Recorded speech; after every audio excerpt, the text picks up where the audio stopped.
An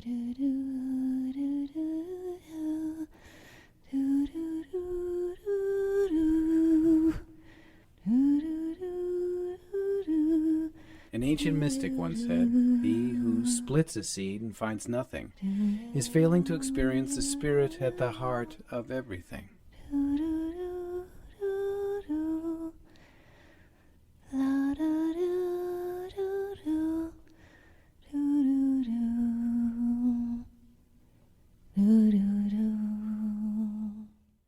Brainchild, Part 2, When a Whole Meets Its Other Half.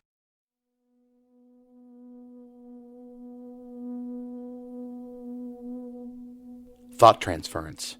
Lock 19687222. Planet Earth to System A. Expeditionary Agent 019MHTX. I have been experiencing difficulty with my eyesight lately. My vision is often blurred and strained. If I go blind, does that mean that I have seen all I need to see? Or does it mean that I have failed somehow to justify my optical needs? How much of what humans see is a necessary sight, and how much merely wasted vision?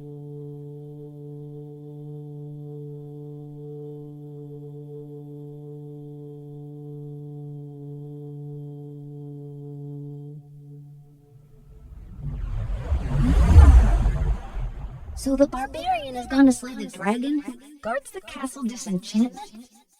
Does he know what he'll find inside? If he did, it wouldn't be much of an adventure. Is he winning? If he wasn't, it wouldn't be much of a story. Unless we were dragons. Dragons have to make up their own stories.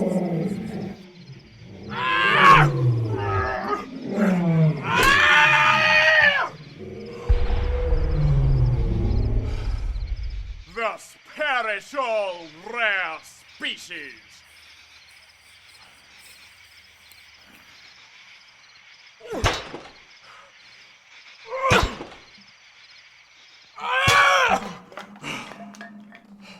Rums and pulses!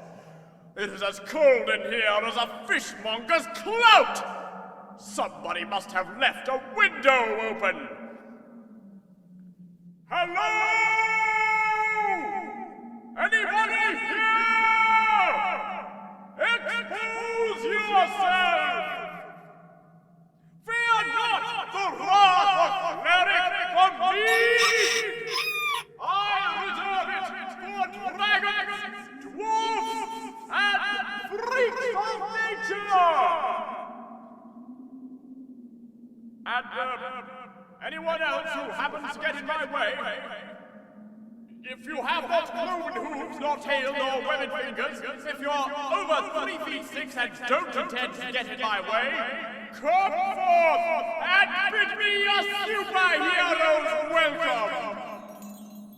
Who are you? Great damsels in distress, the Ice Maiden. I am at your service, oh Blue Eyes. Come no closer if you value your lustfulness. As I value my life. Then rest in your own warm sphere. I fear my cold is contagious. You have a cold? If only it were that simple. Flu? I am Angel, a name once synonymous with a radiant beauty. But now, since these 80 years become a tragic byword for madness and sure destruction, to touch this lovely but unlively flesh freezes the blood and withers the brain of the most vital of men. I can't believe it. Just because you can't believe it doesn't make it not true. Put me to the test! Don't be a fool, Valiant. Have you never heard of septic junk? Never. Is he the one who gave you the cold? Monstrous archfiend, technicolor tyrant, scheming sorcerer with his foul army of quirkish minions, the most powerful force in the region of Eyesore, in the whole wide world for all I know of what the world has become. What heights his evil mastery might by now have scaled. Would you sport with the magic of junk? If it would keep me from the iced cream of your lips, I would toy with whatever his name is. Who are you, brave idiot? I am the eagle in the crag, a devil scotch on the rocks. I am a strong wild boar.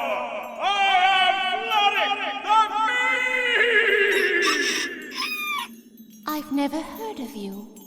So, where do I find this septic junk? Not as far away as many people like to think. In the spellbound city of Sikmek, in the palace of malice, surrounded by false rumor and deluding abbot, where he keeps my heart prisoner, while my body broods captive, hopeless here in unsplendid disenchantment, awaiting nothing, not even death. What? You are free now! I have killed the dragon! A living corpse has no conception of freedom. Unless my heart is restored, I must remain here, forever. I smell adventure. Roast pig, perhaps? And gold, not to mention woman. Is there a tyrant alive who has not some secret store of pork and treasure? If this junk is half the villain she claims him to be, his coffers must be bottomless and his spit gorged. I will restore your heart, O Frigidaris. You have my oath as an advanced hacker. By first light, I vow you shall be a woman again. And I, with any luck, will be a wealthy, well-fed, and well-pleasured man. You are a true crusader, Fleric the Mead, and I thank you from the bottom of the hollow where my heart should be. May success be your steed, my brazen stallion. And may Fleric be your mead, my angel. Adieu. Oh, sorry about the door.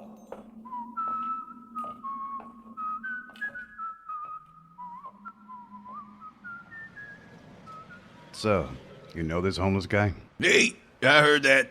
I ain't homeless. Do I look homeless? No. Oh, okay, so I look homeless. Looks can be receptive, right, Mr. Chase? They picked him up down by the tunnel. He had this wallet on him. Jesus, these guys were on me like I just forced a 5-year-old to smoke a cigarette at gunpoint. You found this wallet. Where did you find it? Where else you find somebody else's wallet? Wasn't hanging in no magnolia tree. Did you find it near the tunnel? Don't nobody with no $10 and a driver's license go near the tunnel. So where exactly did you find it? On the ground? Where? Well, just down the street, near the dumpster. Guy probably tried to throw it away and missed. Then suddenly, all these sirens, man, cops coming out of the city's butthole like the ring-a-ding-a-ling-bling brothers just come to town, man. And, Ooh, what were you doing in the tunnel? would you believe I was looking for love? And did you find it? Well, I think she must have gone back to the shelter. You sleep in the shelter last night, Bo? We can easy check it out. I don't want you out on the streets. We've been over this. I ain't out on the streets, man. I got a job. You got a job? Hey, I don't have to tell you nothing. I know my rights. I may be ugly, but I still get rights. Why don't you just tell us where you're working and where you're living? Strictly speaking, Chief, I mean, between you and me and the finishing post, off the record and all, it's under the table. You know what I mean? 'Cause You're living under the table? I'm working under the table. See, I'm a cash man. I like to keep myself liquid, nothing on account. That's why I don't need no wallet, no loose ends, no Velcro, no... And you don't know anything else about what happened here? What, something happened here? Ooh, I guess it did. This isn't about losing a wallet, Bo. Somebody lose their mind? Just let him go. For now. We may need to talk to you again, Mr. Blue. So don't leave town. How long you know me, Mr. Chase? You ever known me to leave town? Man, I got too many fleas to take care of. I don't know what you do on your day off, Bo. Okay if I keep the $10, Chief? He's the chief, not me. Sure. Go treat yourself to a cappuccino. We'll deal with the wallet. You're the boss, Chief. Cappuccino. There's no way that guy did this. Now, you can tell me I'm dreaming, Sergeant Chase, but can you hear Snow White? Snow White? Does somebody have a TV on loud? We're not exactly in the neighborhood. It's coming from the tunnel. Tell me I'm not dreaming. Unless we're sleeping in the same bed. You got a flashlight? Maybe we got the 7 dwarfs down there. I think it was Cinderella. Cinderella didn't sleep with no 7 dwarfs. But she was the one waiting for her prince, right? I thought it was Snow White. She was the one who whistled while she worked. Cinderella had the mice. Tom and Jerry? No, not Tom and Jerry, the other mice. Tom was a cat. More likely be rats down here. But I guess if that's where the White Rabbit went, then we gotta follow. Where's all this other stuff coming from? I didn't imagine this. It can't all be a fairy tale. I don't see why not. You really want to float around in space forever? Has gone away.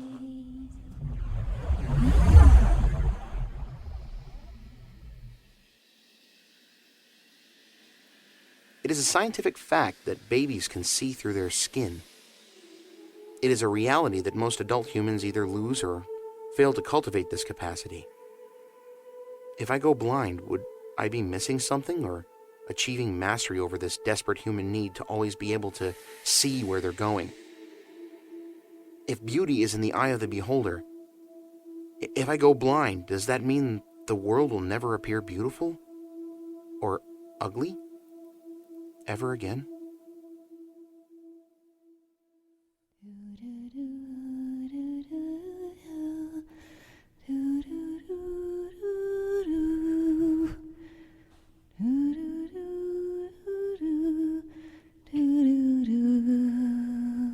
This has been a Three Bridges audio experience. Brainchild, Part 2. Written by Steve Bellwood. Directed by Gregor Barnum. Executive producer Teresa Langston. Audio engineer Joe Mango. Featuring the voices of Craig Gilbert, Teresa Langston, Joe Mango, Josiah Rowe, Susan Sachs, and Michael Sayers. Soundings by Randy Parker. Recorded at the Yale Broadcasting Studios in New Haven, Connecticut. Join us next time as the barbarian's quest gets lost in his own legend. The technicolored tyrant uncovers the secret of disposable eyeballs. The future continues to question its past, and the present reality enters a tunnel in search of an unsappy, happy ending.